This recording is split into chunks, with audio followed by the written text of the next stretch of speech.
Hola mi gente, sean bienvenidos a otro capítulo más en este canal. Les aconsejo que solamente se suscriban y denle like para más videos. Así que pónganse cómodos, relaja sus espaldas que esta historia está por comenzar. En este episodio les voy a hablar de que por qué antes eran 15 rounds y ahora ya son 12. Ahorita les explico.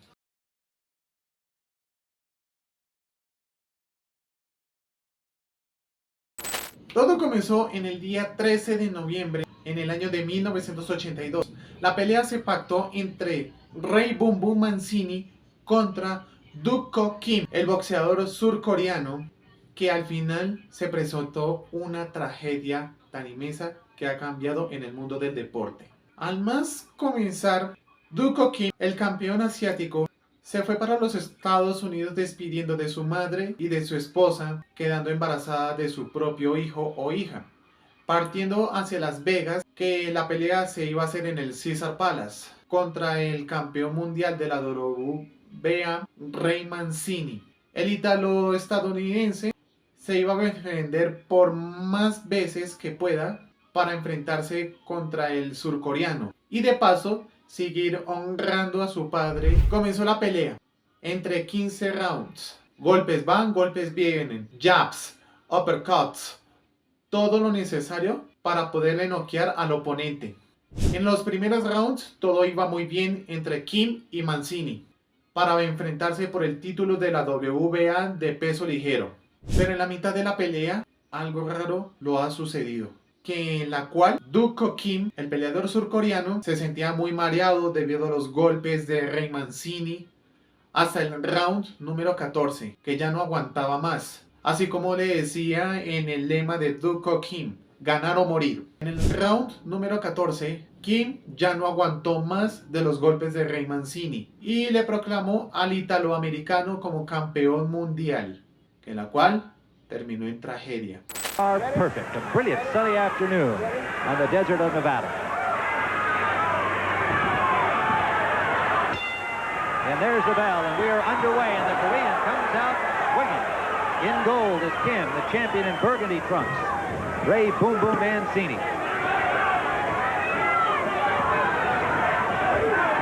What can you expect from two little tanks? Just direct? That's what they look like. We'll see this the whole time. As Kim says, he's going to go straight at Mancini. And Mancini is also a very aggressive fighter, good puncher, heavy puncher, likes the same kind of fight.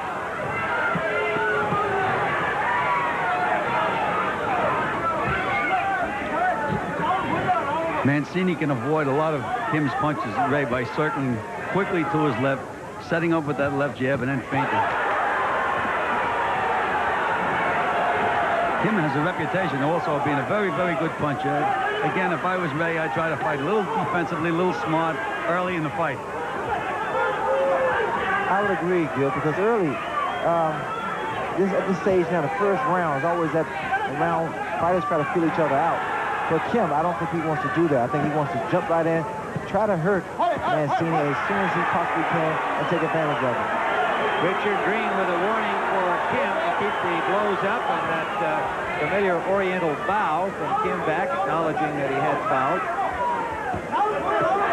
Landed a left to the head of Mancini. Mancini stays there with him, bangs back to the body. Mancini has to be very careful because these guys' heads are up. Big time. They're landing bombs. Mancini, Kim keeps throwing. Well, punch for punch. You hit me and I'll hit you. In the first round.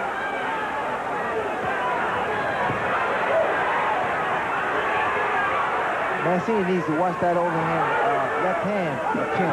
There it is right there, Ray. He landed it, too. That's his best punch. Under a minute to go in round one.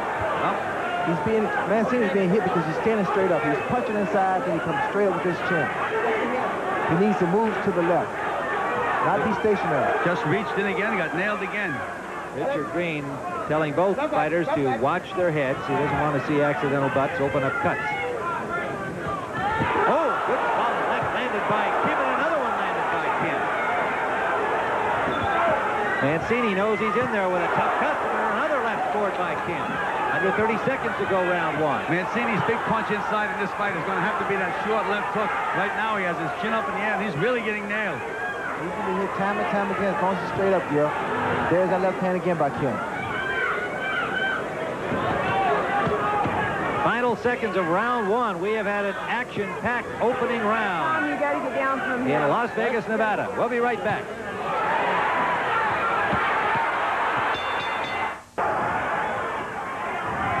Round number two.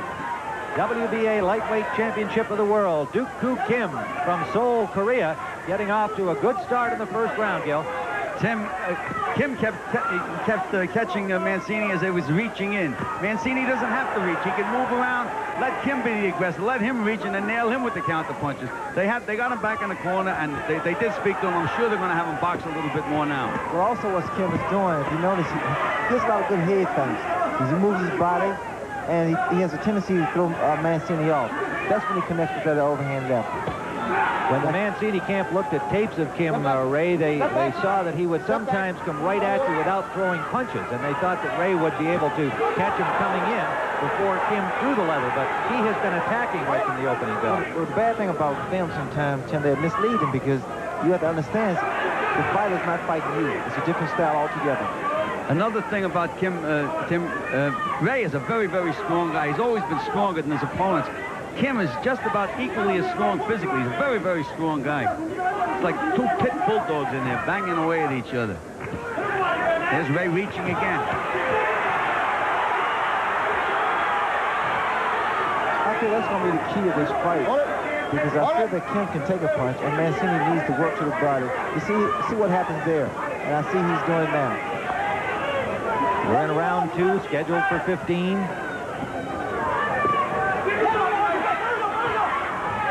Champion in the burgundy trunks, the Korean challenger ranked again.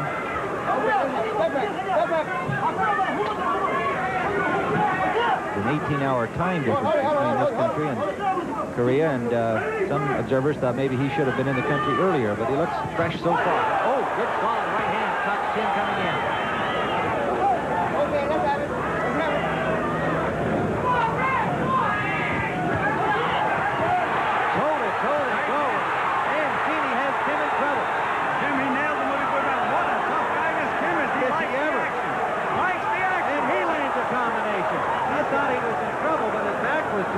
Raise his hand and say, let's go. I think once he threw his hands up, he acknowledged that he was okay. He came back very strong. Did he ever? He reminds me of Aaron Pryor. He seems to be happy when he gets hit, too. Fights better after he gets hit. Under a minute to go. We're in the third round. We've got ourselves a fight.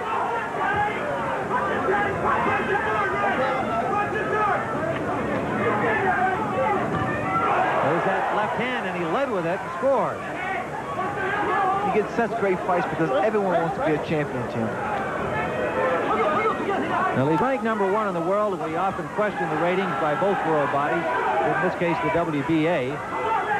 Whether he deserves to be number one is questionable, but he certainly deserves to be in the ring with Mancini, at least off what we've seen thus far. 20 seconds remaining in round three. If there's any edge at all to him in styles, it's the fact that Mancini throws his punches a little shorter, a little more crisp than Kim. Kim really swings. Final seconds of the third round. Right in the middle of the last round. At the end of the round, he seemed to be just about gaining a little control in the fight. Oh, that punch could change things right back around the other way. That's the kind of fight it's been.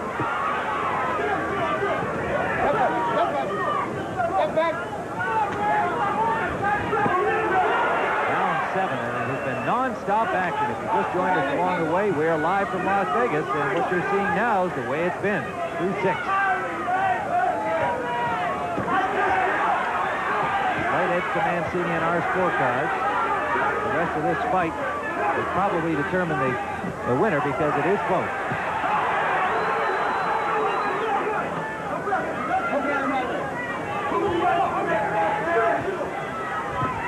Mancini's winding up to throw that right hand now. Legs far apart, winding up to throw the punch. Well, Mancini wants to punch harder, and he feels he can do that by telegraphing, by really putting his whole body behind him. but he can throw punches short. Inside punches, uppercuts. That's going to be the difference, Ray. Short punches. Little uppercuts will do a great deal of damage. Kim is a determined fighter, though. Anytime the tide starts to go against him, you can just see him gritting his teeth. He says, I have to get back in the action, and he does. Well, he pushes himself, Joe, and he really goes back, gets back into the fight. Looking to his corner, getting instructions from his manager trainer, another Kim, no relation. Mancini landed a combination right as the round started, and then a right hand sending Kim to the canvas, and it's all over. Ray Mancini, a 14th round knockout of the challenger Duk Koo Kim. What a fight! What a finish on the desert in Las Vegas, Nevada. And the handlers of Boom Boom Mancini into the ring, congratulating their champion. His second successful defense of the WBA crown. Well, I don't know what for sure he expected today. We'll find out when we talk to him. I gotta believe he was surprised at the ability, the gut, the stamina of Duk Koo Kim, but he showed again he is a worthy champion, and his happy father Lenny, seeing his son score the late knockout over Duk Koo Kim from South Korea. It came at 19 seconds of the 14th round. A tough combination that set up a right hand that sent him flying. There is the champion, Ray Boom Boom Mancini. I gotta believe he's glad this one is over, regulars. He had his hands full today. We're going to go back into that 14th round. The right, the left just missing. The right hand. And a big right hand. Boom, from Boom Boom. Kim was finished at that point. He tried gamely to get up, but he had nothing left. A big right hand. Excellent camera work and direction by our own Bob Dunphy. And there is the champion, Ray Boom Boom Mancini. And so he has retained his WBA lightweight championship. And we'll be back to talk with the champion, Ray Mancini, momentarily. Let's go to New York and Brent Musburger. CBS Sports Saturday. Después de la pelea contra Mancini, Duk Koo Kim fue llevado al hospital de Las Vegas, haciendo la resonancia magnética, electrocardiogramas y más cirugías, que en la cual a los 4 días el surcoreano ha fallecido.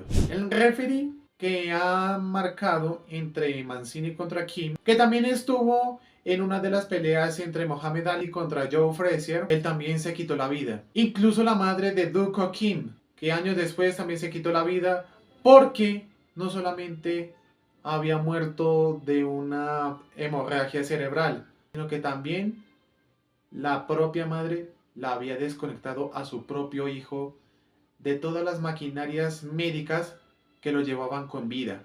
En la Federación Internacional y Mundial del Boxeo le hicieron un acuerdo de que le quitaron los rounds, que le hicieron unos exámenes médicos, en la cual quitaron de 15 a 12 rounds, así como le hicieron los exámenes médicos, que si están preparados para la pelea, más la licencia para ir a pelear en los Estados Unidos, sobre todo en Las Vegas, en Nueva York, en otras partes de los Estados Unidos, etcétera, etcétera. Si te gustó este video, no se les olvide de darle like y bendiciones para todo el mundo.